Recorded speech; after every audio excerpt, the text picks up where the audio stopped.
So in today's video, we are going to be having a look at who are the highest valued players in League 2, and then we'll have a little bit of a discussion and a debate about them because there's certainly some interesting picks in there. If you do go on to enjoy, please make sure to drop a like on there for me. If you could try and hit 80 likes on today's video, that'd be massively appreciated. Subscribe if you're new as well. We are on the road to 8,000 subscribers, so please make sure you are subscribed if you haven't already with that post notification bell on. It's free to do so and it does massively help out. Get a comment as well down in the comment section down below. Let me know down below if you agree with this list. I definitely don't. There's some really crazy picks of players who are in there, and more importantly, players who aren't in there. There's no Paul Mullin, no Macaulay Langstaff. Players like that are not included in this. Now, this is according to Transfermarkt. I'm going to do this list based off players who are not currently on loan at a League 2 club. I'll show you what the list would look like if it was including players who are currently on loan. Bradford City's highest valued player is Daniel Ugoke, so take this with a little bit of a pinch of salt. It's just a little bit of fun, but I do really enjoy bringing you guys League 2 based content, so make sure to drop a like and get a comment in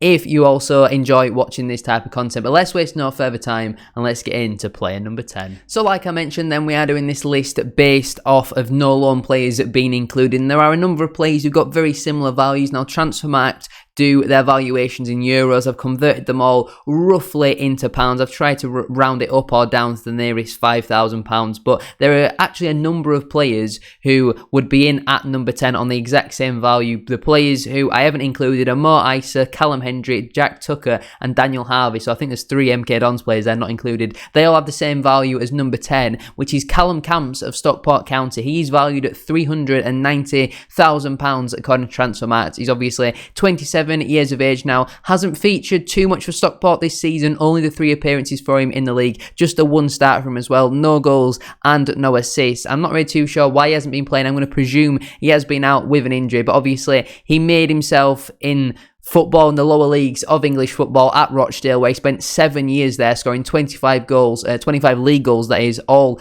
goals that I go through will be on the Wikipedia website, so everything there, he's just counted from their league stats. But he scored 25 league goals in 201 league appearances before moving to Fleetwood for 2 years, where he scored 12 goals in 73 appearances, and he has been at Stockport since the start of last season, where he scored 4 goals in 34. Hasn't quite hit the ground running there so far. They've obviously got a lot of competition. I wouldn't say I'm surprised to see him in that top 10 list. I don't think his value is too unrealistic, and for me personally, I don't think that's too bad of a suggestion. There's certainly some worse ones on this list. In at 9th place then, this is certainly one that did surprise me. They have Macaulay Bonne of Gillingham FC. He's currently valued at £435,000. Now, he's not had too bad of a start to the season. 3 goals for him so far in 6 starts, 12 appearances in the league for him. 27 years of age. Obviously, made himself at Leyton Orient in his spell between 2017 and 2019, where he scored 45 league goals in 90 appearances before moving to Charlton Athletic. He was only there for a year, where he scored 11 goals in 36 appearances. He got, I think, a £2 million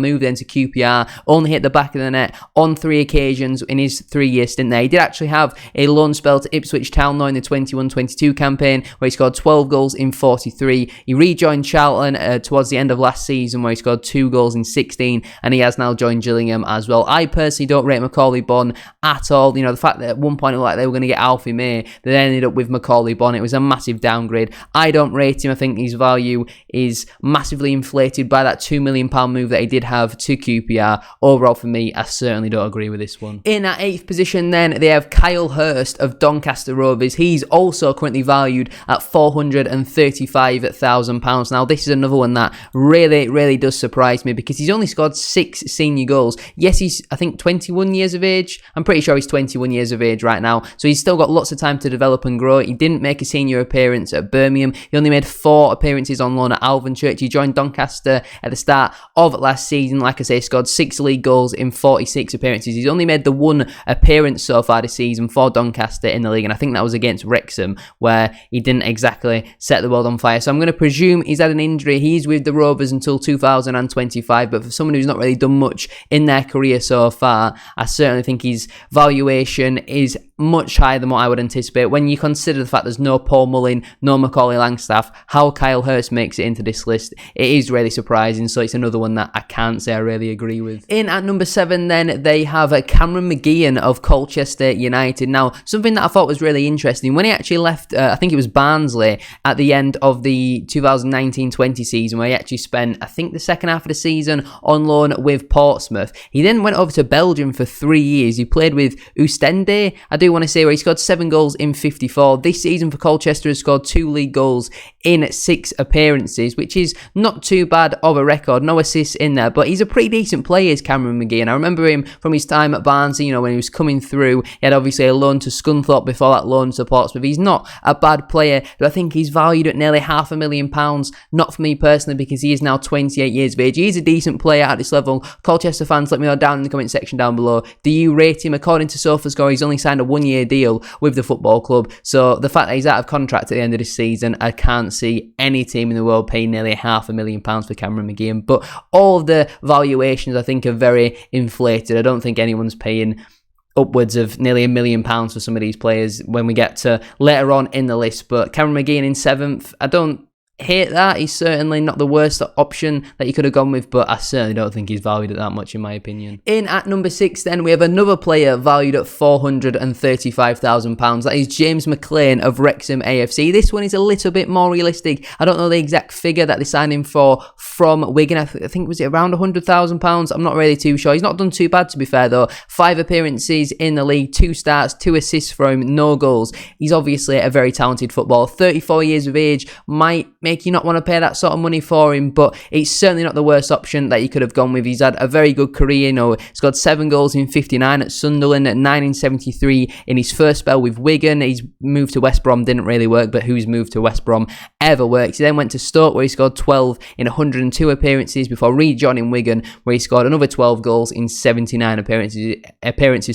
and he's obviously now with Wrexham, the Hollywood outfit, where he's not doing too bad, to be fair. Obviously, my team Bradford City will come up against him this weekend, and I certainly don't think it's the worst suggestion in the world. I think that one's much more realistic than Kyle Hurst and Macaulay Bonne. In at number 5 then, they have another player valued at £435,000. You'll be glad to know this is the last one. They've gone with Jonathan Lecco. Again, not too unrealistic. This one is much more realistic, like a James McLean, and this season so far for MK Dons, he's made 12 appearances in the league, 8 starts, 3 goals and 2 assists in there. So 5 goal contributions in 8 starts, not too bad. 24 years of age as well. I personally think he should probably be valued at a little bit higher than that, if I am being honest. But you look at his career so far, started out at West Brom, where it didn't really work, had a loan spell to Bristol City, where he didn't really perform, had a spell at Charlton, where he's very inconsistent, and he hasn't really hit the ground running with his second loan spell at Charlton, or when he went back, when he joined Birmingham, on a permanent basis. He failed to score there in 3 years with the football club. Since he joined MK Dons, though, in, I think it was January 2023, he scored 7 goals in 30 appearances for them. He's not a bad player whatsoever. I think he's a decent option at this level. I certainly think he's much closer to his valuation than someone like a Bonne or a Hurst, but £500,000 for Jonathan Lecco, I still think that might be a little bit pricey. Moving into the really high value players now. In at number 4, valued at £605,000 according to Transfermarkt, they have Scott Malone of Gillingham. I personally don't think anyone's paying over £600,000 for a 32-year-old left-back, in my opinion. I could be wrong. This season, he's played 12 matches, starting all 12 of them for the Gills, scoring 1 goal in at that time. He's kept 4 clean sheets, averaging 2 interceptions per game, 2.4 tackles per game, 6.1 balls recovered per game, and 1.6 clearances per game as well. He's averaged 4.7 total duels per 90, 3.3 on the ground, winning 49% of them, and 1.3 in the air, winning 55% of them as well. He has now picked up 5 yellow cards for the season, so I think he will be banned for the next Gills game. He actually scored recently against MK Dons. Obviously, they've had a few of their players in at this list. Scott Malone, for me, I don't think he's worth £605,000. Transfermarkt have him in 4th. Do you agree with that? In at 3rd position, then, they have Luke Bolton of Salford City, valued just a little bit higher than Scott Malone at £695,000. Now, this one is pretty realistic. You can play right wing, right mid, right back, very versatile on that right-hand side. I believe they signed him from Manchester City. He had a couple loan spells at Wycombe, Luton and Dundee United, where it didn't really work. Since he joined Salford though, he had a very, very good campaign last season. He's struggling a little bit this season, no goals for him, but he has got 3 assists in 11 starts. Last season though, he got 6 goals and 7 assists in 39 starts, so he's clearly developing as a player. For that sort of valuation, I could certainly see someone like a Peterborough taking a punt on him. Obviously, valuations are normally much higher than what the actual transfer fee will be, but I certainly don't think this one is too unrealistic. I would certainly be inclined to agree with that. Out of all the players that are on this list, I certainly think this is probably the closest one. Maybe Callum Camp's at £390,000. I don't mind the Lecco and McLean ones. The next two that we'll get onto, I think they're a little bit inflated in my opinion. I certainly think Luke Bolton is the best on this list. Now, obviously, this is not my list. I would like to clarify that. It's definitely not my list. I would obviously have some different players on here, but they've gone with Luke Bolton in at number 3. Let me know down below, do you agree with that one? Before we get into the top 2 then, make sure to drop a like on there for me and get a comment in as well down in the comment section down below. Let me know down below, what would your top 10 be? And I might even do my own top 10 coming up very soon. But in at second place then, valued at £780,000, they have Nick Powell of Stockport County, the second Stockport player to feature on this list, obviously not including loans.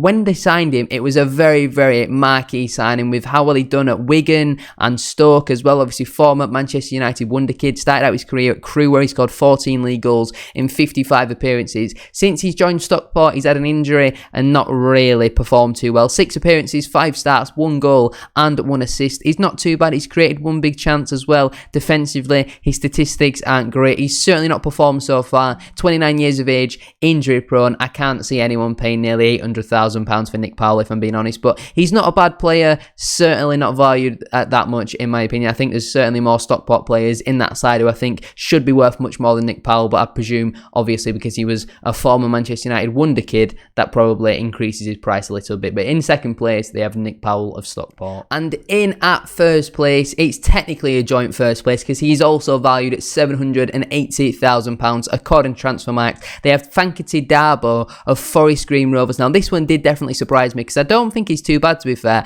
I was surprised to see him drop down into League 2, especially someone like a Forest Green. I thought he would have gone somewhere in League 1, but maybe only Forest Green could have afforded their wages. Obviously their owner is very, very rich, but 5 appearances for him so far, 2 starts in there, no goals and 1 assist. Defensively, his stats are terrible, absolutely awful. I don't know where he's been playing. Has he been playing as a right winger, right wing back, right back? I'm not too sure, but for a defender to have 0.2 interceptions per game, 1.4 tackles per game, 2.6 balls recovered per game and 0.6 clearances per game as well, it's not exactly great. He has averaged 0.6 dribbles per 90, 60% of them being successful. I was very surprised to see him and Nick Powell both be joint top of this list, like what I've mentioned a few times, over players like Paul Mullin, Macaulay Langstaff. It just simply does not make sense to me. I think this list is certainly a controversial one. Fankity Darbo had a very interesting spell with Coventry City. He was there for 4 years, had a couple loan spells previously when he was at Chelsea, to obviously the standard clubs like Vitesse and Sparta Rotterdam, where every Chelsea youngster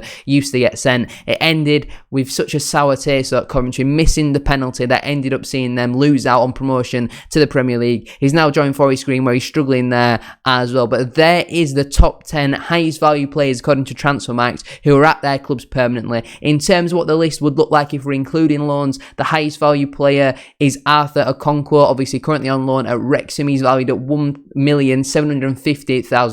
You got Louis Barry in second place, valued at £870,000. James Connolly on loan at, I think it's Morecambe, valued at £520,000. Reece Welsh is in there. I think he's on loan from Everton at Forest Green. He's valued at £435,000. Dano Ugoke, valued at the same, on loan from Brentford's B team at Bradford City. Jack Payne, the same as well. He's on loan from Charlton Athletic at MK Dons. And there is the list then. Do you agree? I certainly don't. Let me know down in the comment section down below.